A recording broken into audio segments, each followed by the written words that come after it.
노사정 대표자 회의에서 새로운 사회적 대화 기구의 골격이 마련됐습니다. 비정규직과 청년, 여성, 소상공인 등 대표들이 새로운 참여 주체로 확정됐습니다. 11년 만에 열리는 남북 정상회담을 앞두고 남북 경협의 상징으로 꼽히는 개성공단의 재개 여부에 관심이 쏠립니다. 오는 6월 서울시장 선거를 앞둔 가운데 후보들의 부동산 정책이 표심을 좌우할 변수로 주목됩니다. 각 후보의 부동산 정책 공약을 알아봤습니다. 증권사의 내부 통제 문제가 삼성증권만의 일이 아닌 것으로 드러났습니다. 올 1분기에만 금감원의 제재를 받은 증권사는 13곳에 달했습니다.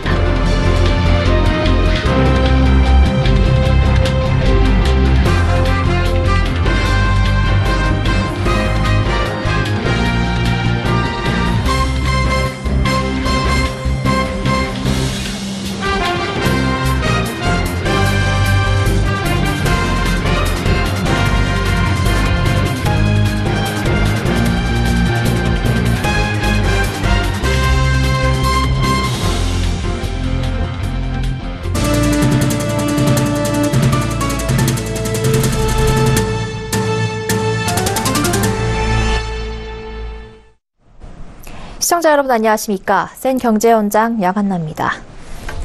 외환 위기를 극복하기 위해 1998년 설립됐던 노사정위원회가 20년이 흐른 오늘 새 이름, 새 각오로 의기투합했습니다. 새로운 참여 주체들의 참여 방식도 최종 확정되며 사회적 대화기구의 기본 골격이 마련됐습니다. 고현정 기자입니다. 노동계와 재계, 정부가 오늘 오후 한국노총에서 열린 제3차 노사정 대표자 회의에서 새로운 사회적 대화기구의 뼈대를 완성했습니다. 이는 지난 1월 31일 첫 노사정 대표자 회의가 열린 지 83일 만의 결과입니다. 지난 석 달간의 논의가 수포로 돌아가지 않도록 오늘은 의미 있는 결론에 마침표를 찍어야 한다고 생각합니다. 노사정 대표자 회의가 새로운 사회적 대화 체제로 전환이 되어 5월에는 경제사회노동위원회가 힘있게 출범하고 본격적으로 노동존중사회 의제를 논의하여 훌륭한 결실을 맺을 수 있어야 된다고 생각을 합니다. 50여 분의 비공개 회의 결과 경제사회노동위원회의 새로운 참여 주체는 비정규직, 청년, 여성, 소상공인 등의 대표가 각각 1명씩 참여하고 공익대표가 2명 늘어 18명으로 확대됐습니다. 새로운 참여 주체인 비정규직 청년 여성 대표는 기존 노동자 대표 측에서, 중소 중견기업 소상공인 대표는 기존 사용자 대표 측에서 추천해 대표성을 부여하기로 했습니다. 의결 방식은 소위 특별결의 수준으로 기존보다 더 강화됐습니다. 새롭게 바꾸기로 한 의결 구조는 노사정 역시 각 2분의 1 이상이 참석하는 것이 전제고 의결 정족수도 3분의 2로 했습니다만도 의사 정족수는 과반수에서 3분의 2로 강화를 했습니다. 또 기존에 합의한 산업안전위, 사회안전망위 등 3개 위원회 외에 노사발전을 위한 법제도 관행 개선위원회가 추가됐고 노동계 쪽에서 제안한 12개의 업종별 위원회도 순차적으로 발족하기로 의견을 모았습니다. 경제사회노동위원회는 이달 안에 국회에 관련법 개정안을 제출하고 본격적인 논의에 들어가겠다는 계획입니다. 서울경제TV 고현정입니다. 11년 만에 열리는 남북 정상회담이 나흘 앞으로 다가왔습니다. 이번 주 금요일이면 문재인 대통령과 김정은 북한 노동당 위원장이 판문점에서 마주 앉게 되는데요. 전 세계의 눈과 귀가 판문점으로 쏠린 가운데 이번 정상회담을 앞두고 남북 경제 협력과 교류가 정상화할 것이란 기대감이 상당합니다. 특히 남북 경협의 상징인 개성공단이 주목받고 있습니다. 지난 2016년 정부의 폐쇄 결정으로 멈춰버린 개성공단에 봄날이 올 수 있을까요? 김혜영 기자가 보도합니다. 이번 주 금요일 판문점에서 열리는 남북 정상회담.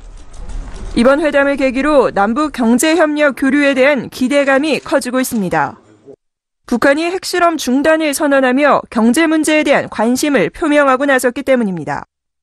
그 중심에는 남북 경협의 상징인 개성공단이 있습니다. 지난 2016년 박근혜 정부는 북한의 핵실험을 이유로 개성공단을 전격 폐쇄했습니다. 어느덧 2년 2개월의 시간이 흘렀고 날벼락 같은 통보를 받았던 입주기업 124개사는 여전히 씨름하고 있습니다.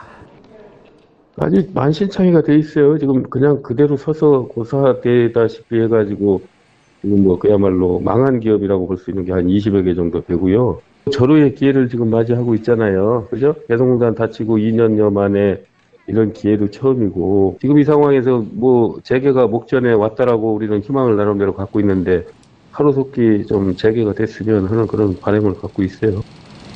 이번 회담을 계기로 사실상 맥이 끊겨온 인적 물적 교류의 재개에 물꼬가 트일 것이라는 시각이 우세합니다.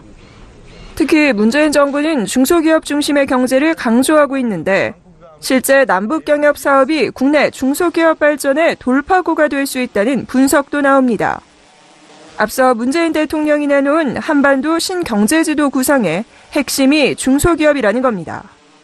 신경제지도 구상이 실제로 실행 단계에 들어갔을 때 중소기업이 큰 역할을 할 것이다. 저는 그 가능성보다는 당위성이 크다고 생각하고요. 실제로 들어갔을 때 누구보다 빨리 아마 움직이면서 큰 성과를 낼 거라고 생각해요. 남북 경제협력의 상징인 개성공단. 텅 빈 개성공단에 따뜻한 봄이 올 수 있을지 주목됩니다. 서울경제TV 김혜영입니다. 지방선거의 꽃을 서울시장 선거라고 하는데요. 지난주 더불어민주당 서울시장 후보 경선에서 박원순 서울시장이 승리하면서 서울시장 선거 대진표가 확정됐습니다. 이로써 박 시장과 김문수 자유한국당 후보, 안철수 바른미래당 후보 등 3파전 구도를 형성했는데요. 특히 이번 선거에선 부동산 문제가 표심을 좌우할 것으로 관측됩니다. 유민호 기자가 각 후보의 공약을 짚어봤습니다. 3선에 도전하는 박원순 서울시장. 오는 6월 지방선거에서 그는 자신의 상징인 도시재생을 내세웠습니다. 그는 서울 종로 세운상가 재생사업인 다시 세운 프로젝트 2단계와 용산 전자상가를 재탄생시킬 용산 Y밸리 혁신 플랫폼 사업 등을 추진할 예정입니다. 여기에 임대주택 공급을 늘려 서민 주거 안정을 꾀할 계획입니다. 정부는 오는 2022년까지 공적 임대주택 100만 가구를 공급할 예정일 가운데 서울시에서 정부 공급 물량의 4분의 1가량인 24만 가구를 책임지겠다는 겁니다. 이는 최근 6년간 서울시 임대주택 공급 물량인 14만 가구의 2배 수준입니다. 김문수 자유한국당 후보는 수도 이전 개헌 저지와 대학가 첨단 지식산업 특구 개발을 대표 공약으로 들고 나왔습니다. 또 재개발과 재건축을 통해 강북 등 낙후 지역을 적극적으로 개발하겠다는 구상입니다. 박 시장이 도시재생에 중점을 둔 데 반해 김 후보는 개발사업 추진으로 차별화에 나선 겁니다. 벤처기업가 출신의 안철수 바른미래당 후보. 자신의 경험을 살려 스마트 도시 서울을 내걸었습니다. 인공지능 빅데이터 등 4차 산업혁명 기술을 서울시에 적용하겠다는 겁니다.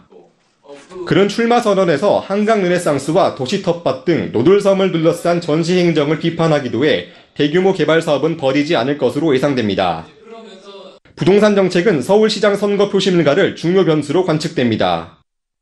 최근 한 여론조사에서 지방선거 판도를 가를 최대 쟁점으로 서울 지역 응답자의 44%가 최저임금과 부동산 등 경제 문제를 꼽았기 때문입니다. 어제 강남의 집값 상승에 대해서 서울시가 대처를 전혀 못하고 있다. 상대적으로 빈부격차가 심해지는 강북 발전을 어떻게 할 것이냐. 근데 화두가 될 수 있어요. 서울 주택 거래량과 집값이 하향 곡선을 그리고 있고 다주택자의 보유세 인상 등 부동산 이슈가 산적해 있는 가운데 서울시장 후보들이 부동산 전략을 앞세워 표심 잡기에 나서고 있습니다. 서울경제TV 유민호입니다. 삼성증권의 배당 착오 사태로 증권사의 내부 통제에 대한 신뢰가 크게 떨어졌는데요. 증권사의 내부 통제 부족은 삼성증권만의 일이 아니었습니다. 올해 1분기에만 금융감독원의 제재를 받은 증권사가 13곳이나 됩니다. 금융소비자원은 금융당국에 보다 강력한 제재가 필요하다고 강조했습니다. 김서원 기자가 보도합니다. 한국투자증권 명동 PB센터에 근무했던 A 대리는 지난 2015년 4월 고객과 투자이름 계약을 맺었습니다. 계약 당시에는 주식 등 위험자산 비중을 40% 이내로 운용하기로 했지만 실제로는 2015년 4월 30일부터 약 7개월간 위험자산의 비중을 55.8%에서 98.9%로 운용해 투자이름 계약을 어겼습니다. 금융감독원은 이에 대해 투자이름 재산 운용 부적정으로 과태료 3천만 원을 부과했습니다. 이처럼 증권사의 안일한 내부 통제는 배당 착오 사태를 겪은 삼성증권의 문제만이 아닙니다. 올해 1분기에만 13개 증권사가 총 21건의 내부 통제 부족 문제로 금융감독원의 제재를 받았습니다. 증권사별로 보면 한국투자증권이 3건으로 가장 많았고 NH투자증권 등 6곳이 각 2건, 미래에셋대우 등 6곳이 각 1건이었습니다. 금융소비자원은 금융당국이 제재 수위를 높일 필요가 있다고 지적합니다. 특히 대형사들이 사고가 큼에도 불구하고 이 부분을 너무 어떤 솜방망이 처벌과 같은 낮은 단계의 제재를 반복하다 보니까 금감원은 지난달 2018년 금융투자회사 검사 계획을 마련하고 올해 자기자본 1조 원 이상 대형 증권사 2-3곳을 종합점검하기로 했습니다. 하지만 그동안 검사가 이루어지지 않았던 것이 아니기 때문에 증권사의 내부 통제 강화를 위해서는 보다 근본적인 해결책이 필요하다는 것이 전문가들의 중론입니다. 서울경제TV 김성훈입니다. 지난 2014년 전동 휠체어를 탄 장애인이 초등학생과 충돌해 초등학생이 전치 6주의 피해를 입은 사례가 있었는데요. 가해 장애인은 기초생활수급자로 배상 능력이 없어 검찰에 송치될 수밖에 없었습니다. 이 같은 경우를 방지하기 위한 전동 휠체어 보험 상품이 금융위원회의 주도로 오늘 출시됐습니다. 앵커 리포트입니다. 금융위원회는 오늘 서울 여의도 이룸센터에서 장애인 금융개선 간담회를 개최하고 전동 휠체어 보험 상품 출시와 장애인 금융개선 계획을 공개했습니다. 하지만 지금까지 장애인분들이 금융상품을 가입하는 데 있어서 차별적인 부분들이 있었습니다. 이러한 불합리한 요소들을 더욱 적극적으로 찾아내서 장애인들이 실생활에서 체감하실 수 있도록 보다 다각적인 노력을 기울여 나가겠습니다. 오늘 출시된 전동 휠체어 보험은 전동 수동 휠체어나 스쿠터를 운행 중 사고가 발생하면 피해자에게 배상을 해주는 상품입니다. 보상 한도는 사고당 2천만 원, 연간 1억 5천만 원입니다. 공제 금액은 손해액의 20%입니다. 장애인이 지체장애인협회에 보험가입 신청을 하면 보험사와 단체 보험 계약을 맺는 형식으로 이뤄집니다. 2016년 한국소비자원 조사에 따르면 전동 휠체어 이용자의 35.3%가 사고를 경험했고 78.7%가 관련 보험 상품이 필요하다고 답했습니다. 손말이음센터의 중개사가 청각장애인에게 수화를 통해 보험 상품에 관한 내용을 알려주는 서비스도 시작됩니다. 새로 만들어지는 ATM기는 휠체어가 쉽게 접근할 수 있도록 하단부에 무릎이 들어갈 수 있는 공간과 좌우 공간을 확보한 모습으로 개선될 전망입니다. 오는 7월 중 시각지체장애인 등이 자필 서명 없이 녹취나 하상통화 등을 통해 통장이나 신용카드를 발급하는 방안도 도입됩니다. 서울경제TV 양한나입니다.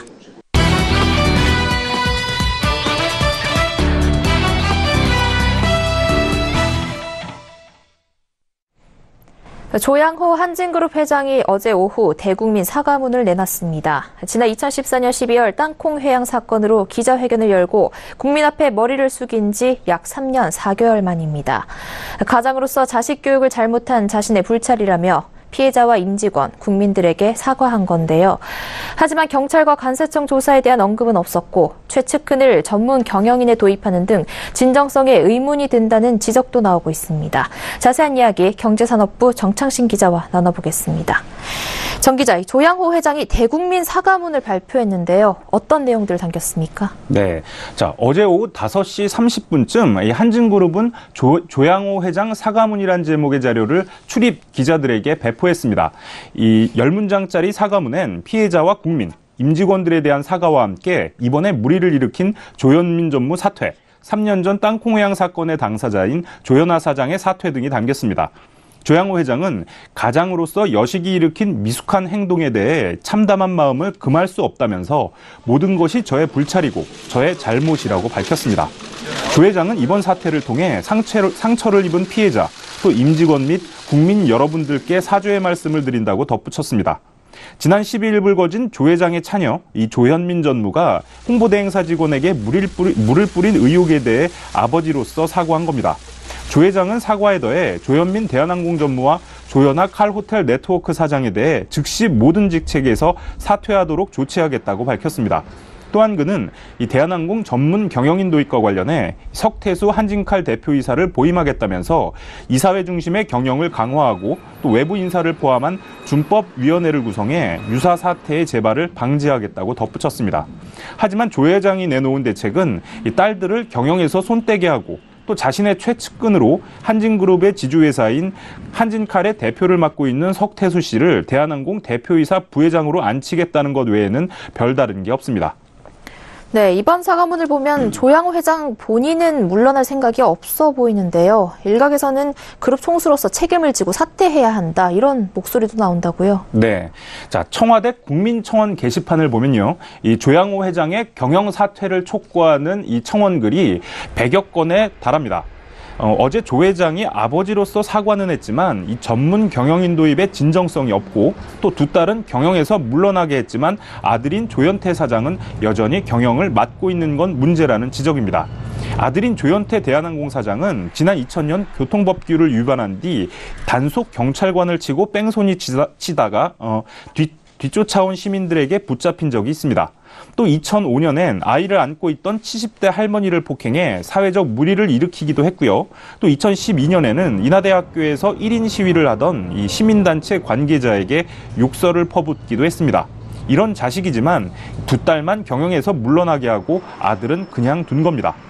조 회장 본인도 지난 2000년 항공기 도입 과정에서 리베이트를 받고 세금을 포탈한 혐의로 징역 3년에 집행유예 5년을 선고받은 전력이 있습니다.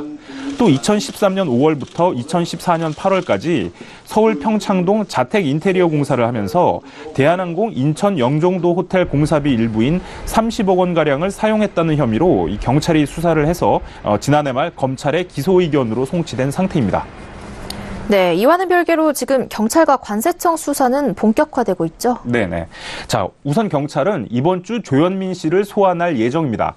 오늘 서울 강서경찰서 관계자는 감정 결과가 아직 나오지 않았다면서 소환 일정은 감정 결과 이후에 정해질 예정이라고 설명했습니다. 경찰은 지난 18일 서울 마포구 홍보대행사 사무실을 압수수색해 이 회의 참석자들의 휴대전화 등을 압수했습니다. 대행사 직원의 휴대폰의 녹음 파일과 문자 내용 등을 확인하는 겁니다. 또 경찰은 다음 날인 19일 서울 강서구 대한항공 본사 6층 이 조 씨 사무실과 마케팅 부서 사무실도 압수수색하고 휴대전화를 압수했는데요. 이 관계자들끼리 말맞추기를 했거나 회유나 협박 시도가 있었는지 확인하기 위해서입니다. 이 경찰 수사와 별도로 관세청도 한진그룹 총수 일가를 조사하고 있습니다. 관세청은 지난 21일 밀수 및 관세 포탈 의혹이 제기된 이 한진그룹 총수 일가의 자택 3곳과 인천공항 제2터미널 대한항공 사무실 등을 압수수색했는데요. 이 관세청이 재벌 총수 일가를 압수수색한 것은 이번이 처음입니다. 관세청은 총수 일가의 해외 신용카드 사용 내역을 분석하고 운송장이나 물품 리스트 등을 분석한 뒤 혐의가 확인되면 총수 일가를 소환한다는 방침입니다. 네, 조현민 씨 물병 갑질로 시작된 사건이 총수 일가의 밀수 의혹으로까지 그야말로 일파만파 번지고 있는데요. 이들 혐의가 입증이 되면 어떤 처벌을 받게 되는 겁니까? 네, 우선 이 조현민 씨의 경우에는 이 홍보대행사 직원에게 물을 뿌렸는지, 물병을 던졌는지, 책상을 쳐서 물을 튀게 했는지를 명확히 밝혀져야 합니다. 이 조 씨가 물을 뿌렸다면 폭행죄에 해당되는데요. 이 죄는 반의사 불벌죄로 이 피해자가 처벌을 원치 않으면 처벌할 수 없습니다. 하지만 유리컵을 던졌다면 특수폭행죄에 해당되는데요. 피해자들이 합의를 받거나 처벌을 원치 않아도 이 처벌이 가능하고요. 또 형법 제261조에는 5년 이하 징역이나 1,000만 원 이하의 벌금에 처할 수 있다고 명시돼 있습니다. 또 만약 책상을 쳐서 물이 튀었다면 별다른 처벌은 받지 않게 됩니다. 한진그룹 총수 일가는 이 사내 의전팀을 동원해서 공항 상주 직원들의 통로로 물품을 반입했다는 제보가 나오고 있는데요. 이 관세청에 신고하지 않고 해외에서 물품을 들여왔다면 밀수에 해당하는 범죄입니다. 관세법 제269조에는 5년 이하 징역이나 관세액의 10배에 달하는 금액을 벌금으로 내야 한다고 명시돼 있습니다. 또 관세청 신고 없이 물품을 들여왔다면 이 관세를 내지 않았을 가능성이 큰데요. 이 관세를 내지 않으면 관세법 제270조에 따라 3년 이하 징역이나 관세 포탈액의 5배를 벌금으로 내야 합니다. 네, 한진그룹 총수 일가 의혹과 관련한 조사에 대해서 정창신 기자와 이야기 나눠봤습니다. 오늘 말씀 고맙습니다. 네.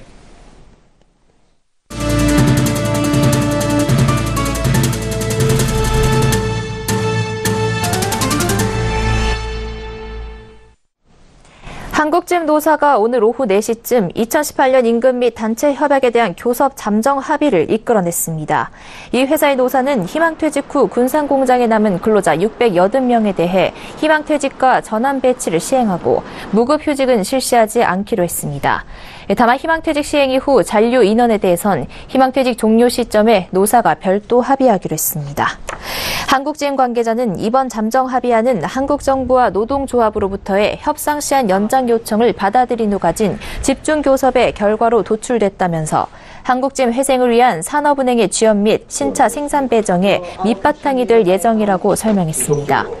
카오카잼 한국잼 사장은 임단협 교섭이 끝난 뒤 낸 자료에서 이번 합의로 인해 한국잼이 경쟁력 있는 제조기업이 될 것이라며 노사 교섭 타결을 통해 GM과 산업은행 등 주요 주주 및 정부로부터 지원을 확보하고 경영 정상화 방안을 마련하는 것이 절실하다고 말했습니다. 그는 또 노사협상 잠정 합의를 통해 노동조합이 회사 정상화 계획에 동참했으며 앞으로 이해 관계자 차원의 지원을 구하고자 지속 협의할 계획이라고 밝혔습니다. 문화체육관광부와 한국관광공사에 따르면 지난달 한국을 방문한 중국인 관광객은 40만 3천 명으로 지난해 같은 기간보다 11.8% 늘었습니다. 1년 만에 상승 반전한 겁니다. 중국인 관광객 증가율이 1년 만에 두 자릿수의 증가를 보여 사드 여파 회복이 본격화할 것이라는 기대를 낳고 있습니다. 중국 관광객 증가는 한중 관계가 점진적으로 개선된 데 따른 것으로 분석됩니다. 관광공사 관계자는 아직 중국 단체 관광이 허용된 지역은 한정적이지만 개발 관광객 방한이 많았다고 설명했습니다. 중국인 관광객이 증가하고 한반도 내 긴장이 완화되면서 전체 방한 외국인 관광객도 136만 6천 명으로 작년 3월보다 10.7% 불어났습니다. 남북 정상회담을 앞두고 한반도 비핵화, 평화 정착 기대감이 높아지고 있는 가운데 독일 통일 선례를 보면 주가는 통일보다 앞서 상승할 수 있다는 분석이 나왔습니다. 메리츠 종금증권은 보고서에서 과거 독일 통일 당시 현재 주식시장은 통일 이슈를 선반영해 한 발 앞서 상승 흐름을 보였다고 소개했습니다.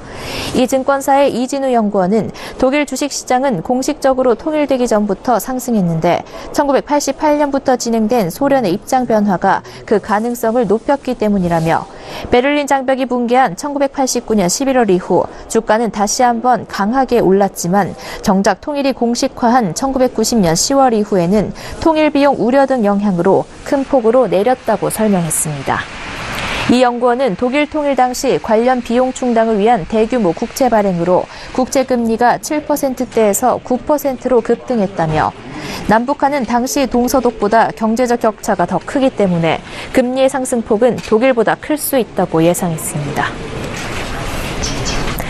금융감독원이 가족이나 친구, 직장 동료 등을 사칭해 카카오톡 등 메신저로 보이스피싱을 유도하는 피해 사례가 급증하고 있어 금융감독원이 경고 수준의 소비자 경보를 발령했습니다. 금감원에 따르면 올 들어 메신저 피싱 피해 구제 신청은 1,468건이었으며 피해액만 33억 원에 달합니다. 메신저 피싱 사기범은 주로 메신저 아이디를 도용해 지인을 사칭하고 카카오톡이나 네이트온 등 메신저 대화창에서 돈을 요구했습니다. 급히 거래처에 결제해야 하는데 카드 비밀번호 오류로 보내지지 않는다면서 타인 계좌로 이체를 요청하는 식입니다. 이 밖에 결제가 승인됐다는 가짜 문자 메시지를 발송해 피싱하는 경우도 있었습니다. 금감원 관계자는 가족이나 지인이 메신저로 송금을 요구하면 반드시 전화로 확인해야 한다며 통화할 수 없는 상황 등을 들어 본인 확인을 회피하면 응하지 말아야 한다고 당부했습니다. KT가 오는 27일 판문점에서 열리는 문재인 대통령과 김정은 북한 국무위원장의 남북 정상회담에서 주간 통신사업자로 선정됐습니다. 이번 협약에 따라 KT는 판문점과 일산 킨텍스 프레스센터에 남북 정상회담 관련 방송 및 통신 인프라를 구축하고 제반 서비스를 제공합니다. 특히 일산 킨텍스 프레스센터에는 360도 VR로 촬영한 남북 정상회담 브리핑 영상을 제공할 예정입니다. 오늘 한국면세점협회에 따르면 지난달 국내 면세점 매출액이 15억 6,009만 달러를 기록했습니다. 지난 1월 기록한 사상 최대치를 훌쩍 넘긴 수치입니다. 사드 해빙 분위기에 중국 내 한국 화장품 인기가 높아지면서 국내 면세점을 찾는 중국 보따리 상인 따이공들이 늘었기 때문이라는 게 면세업계의 분석입니다. 현대백화점이 오는 26일까지 천호점 지하 1층 대행사장에서 착한 소비 마켓 행사를 개최합니다. 이 행사는 버려진 물품을 새로운 제품으로 재탄생시키는 업체들을 모아 제품 판매를 돕는 프로젝트입니다. 커피 자루를 소재로 에코백과 화분을 만드는 업체, 우유백을 재활용해 카드 지갑을 제작하는 업체 등이 참여합니다. 삼성화재가 지난 2011년 9월부터 운영해온 외제차 견적지원센터의 명칭을 외제차 안심케어센터로 변경했습니다. 이 센터는 그동안 외제차 수리 방법 안내 위주의 서비스를 했지만 앞으로는 무료 흠집 제거 서비스, 무료 픽업 도어투도어 서비스, 수리 상담 서비스, 보상 상담 서비스 등을 제공합니다.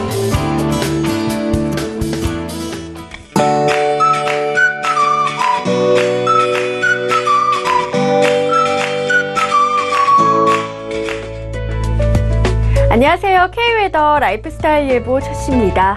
서울을 비롯한 서쪽 지방으로는 빗줄기가 약해진 상태입니다. 다만 제주도와 동쪽 지방을 중심으로는 여전히 강하게 비가 내리고 있는데요. 이 제주도 대부분 지방으로는 호우특보가 내려져 있는 상황이고 앞으로도 경남 지역으로도 호우특보가 확대될 예정입니다. 앞으로 강원과 영남, 전남과 제주도 30에서 80, 제주 산간과 영남 해안으로는 120mm 이상의 많은 비가 더 내리겠습니다. 그 밖에 전국도 5에서 30mm의 비가 예상됩니다. 비가 내리는 동안 돌풍을 동반한 천둥, 번개가 치는 곳도 있어 시설물 관리에 유의하셔야겠습니다. 이번 비는 내일 새벽부터 기압골의 영향에서 벗어나기 시작하면서 서울, 경기 북부 지방부터 점차 그치기 시작해 밤에 모두 그치겠습니다. 한낮에 중부지방으로는 비가 오진 않겠지만 두터운 구름이 햇빛을 차단해 낮 기온 서울 14도 등으로 예년보다 낮아 선선하겠고요. 남부지방으로는 비가 내리는 가운데 낮 기온 대구 15도 등으로 예년보다 10도가량이나 낮겠습니다. 다음은 자세한 지역별 내일 날씨를 나절 예보를 통해서 살펴보겠습니다.